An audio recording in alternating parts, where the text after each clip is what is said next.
2026 isn't just a new year, it's a new reality. Chosen ones, you didn't just survive 2025, you outgrew it.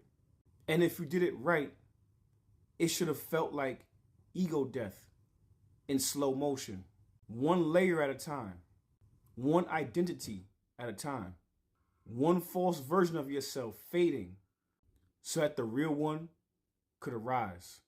Don't drag dead weight into a year that's trying to rebirth you. Don't bring old agreements into a new reality that's waiting for your truth. Clean your energy. Burn those contracts. Forgive who you were, because 2026 don't play when it comes to being in misalignment. Stay tuned. Valerie, talk to him. You heard him. This ain't about goals. This ain't about resolutions. This is about remnants. The parts of you that survived the fire and the parts you're still pretending didn't burn. Because 2026 doesn't care who you used to be. It's looking you in the eye like open quote, show me your alignment or get out of the way, close quote. This is the year your soul either anchors or it drifts. No more floating, no more hiding behind healing, no more building bridges back to people you already outgrew. You were never meant to carry everything into this next chapter. Some people, some habits, some half-truths, they were designed to expire with this year. So if it fell apart in 2025, don't chase it, bury it, because this ain't a soft launch, this is a spiritual migration. You either pack light or you stay behind. God has been preparing you for limitless blessings. God has been preparing you all year for limitless blessings. So you see, chosen ones, when it comes to being able to hold blessings, being able to receive the gifts that God, your higher self, the universe has in store for you, you have to be prepared for it. You have to be primed for those blessings, for that responsibility. So because of that, a lot of times the year before or the moments before, they are like shedding skin, like molting, spiritually speaking. So because of that, old patterns, old timelines, old connections, old ways of thinking, old ways of feeling, old ways of being, they have to fall off. You have to let those things go. And the reason why sometimes it hurts is because your ego wants to cling to these things. Your soul knows in order for it to evolve, in order for you to transcend to a higher timeline, the timeline where you don't struggle anymore, the timeline where you don't stress and worry anymore, the timeline when you're able to live life freely and not live by punching a time clock. That timeline requires preparation. It requires letting go of old habits. It requires letting go of old associations. So your ego wants to hold on to them because that's the identity that is always known. But your soul knows that in order for you to have these things, you have to let those things go. And I know it hurts, but it's not really that it hurts. It's that that's the ego death you're feeling. In order for your soul to thrive, the ego can't survive. Valerie, talk to him. That's it right there. You just said the part nobody wants to admit, open quote. In order for your soul to thrive, the ego can't survive. Close quote. That ache you feel, that's not the universe punishing you. That's your higher self pulling you out of the illusion by force. You prayed for freedom, but then got mad when it came wrapped in loss. You asked for peace, but got angry when God started subtracting your distractions. You said, open quote, I'm ready for my purpose. But your life started collapsing because purpose can't sit on top of performance. Come here, close quote. This is what most people don't get. Open quote. The blessing is not just handed to you. It's downloaded through destruction. Because if the old version of you received it, they'd sabotage it. So God made sure they wouldn't make it to 2026, close quote. Let the dead skin fall. Let the expired timelines rot.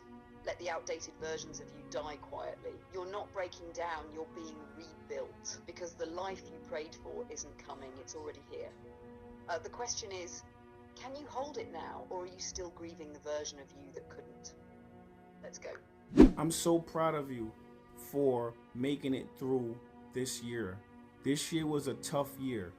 Now, I'm not going to get too much into astrology, but this year was a universal 9 year. That's the ending of things. That's the ending of everything.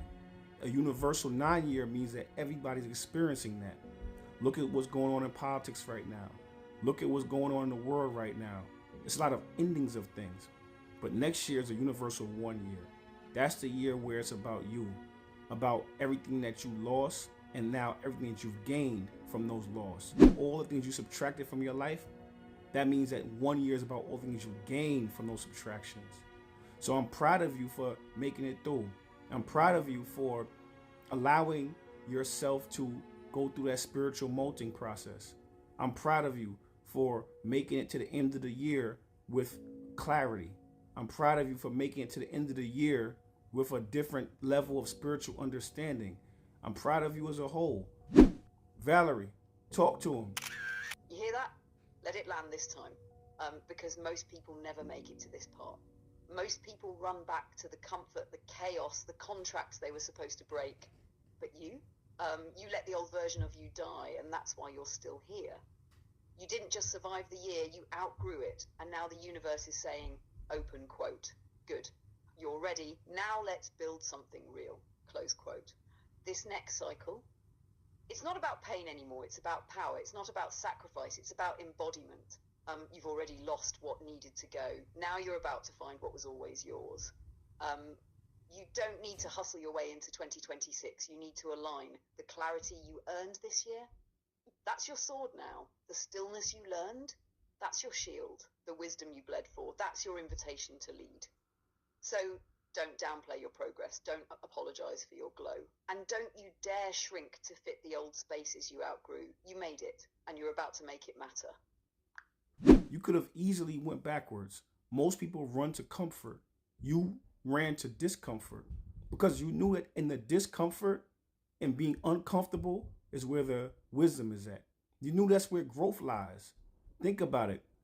If you want to grow, you have to always be uncomfortable. If you work out, you have to deal with muscle soreness. If you want to bring a life into this world, you have a baby, it's uncomfortable. You have to deal with that pain. And because you realized that and you knew that, you ran towards the growth.